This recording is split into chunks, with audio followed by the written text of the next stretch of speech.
Overview. Hello friends, हमारे channel में आपका स्वागत है। आज हम सीखेंगे न्यूटन का पहला नियम। न्यूटन का पहला नियम कहता है कि कोई भी वस्तु अपनी गति या विश्राम की स्थिति को तब तक नहीं बदलेगी जब तक कि कोई बाहरी बल उस पर कार्य न करे। उदाहरण के लिए, अगर एक गेंद जमीन पर रखी है तो वह तब तक नहीं हिलेगी जब तक कोई उसे न धकेले। यह नियम यह भी बताता है कि अगर कोई वस्तु समान गति से चल रही है तो वह उसी गति से चलती रहेगी जब तक कि कोई बल उसे रोक न दे। इस नियम का उपयोग विभिन्न मशीनों और यांत्रिकी में किया जाता है। न्यूटन का दूसरा नियम।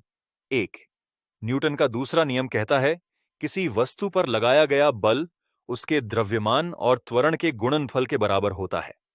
यह नियम बताता है कि अगर आप एक वस्तु पर अधिक बल लगाते हैं तो उसका त्वरण भी अधिक होगा। उदाहरण के लिए, अगर आप एक छोटी गेंद को हल्के से धक्का देते हैं तो वह धीरे धीरे चलेगी, लेकिन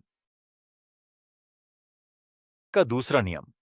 दो, अगर आप उसे जोर से धक्का देते हैं तो वह तेजी से चलेगी।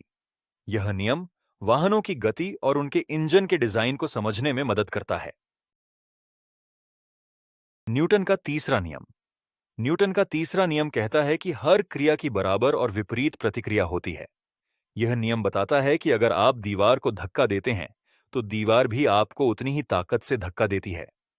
उदाहरण के लिए, जब आप जमीन से कूदते हैं तो आपके पैर जमीन को नीचे की ओर धकेलते हैं और जमीन आपको ऊपर की ओर धकेलती है। यह नियम रॉकेट विज्ञान और अंतरिक्ष यानों के प्रक्षेपण में महत्वपूर्ण है। का संरक्षण। गति का संरक्षण का नियम कहता है कि एक बंद प्रणाली में कुल गति हमेशा संरक्षित रहती है। यह नियम बताता है कि दो वस्तुओं की टक्कर के बाद उनकी कुल गति पहले की तरह ही रहेगी। उदाहरण के लिए, अगर दो कारें टकराती हैं तो उनकी कुल गति टक्कर से पहले और बाद में समान रहेगी। यह नियम खेलों में भी देखा जा सकता है, जैसे कि बिलियर्ड्स या पूल में गेंदों की टक्कर। समतल पर गति। जब कोई वस्तु समतल सतह पर चलती है तो उसे गति देने और रोकने के लिए बलों का उपयोग होता है। समतल पर गति को समझने से हमें फ्रिक्शन और त्वरण के बीच संबंध को बेहतर तरीके से समझने में मदद मिलती है। उदाहरण के लिए, जब आप स्केटिंग करते हैं तो आपके पैरों के नीचे की फ्रिक्शन आपको आगे बढ़ने में मदद करती है।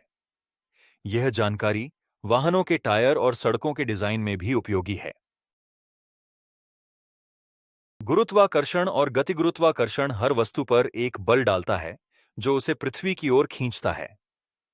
यह बल वस्तुओं की गति को प्रभावित करता है, जैसे कि जब आप किसी वस्तु को ऊपर की ओर फेंकते हैं तो वह अंततः नीचे आ जाती है। गुरुत्वाकर्षण के कारण ही हमें उच्च इमारतों से कूदने पर चोट लग सकती है। यह ज्ञान अंतरिक्ष यानों और सैटेलाइटों के प्रक्षेपण में भी महत्वपूर्ण है। अगर यह वीडियो उपयोगी लगा हो तो लाइक कर दीजिए। कमेंट में लिखिए आप अगला टॉपिक कौन सा चाहते हैं।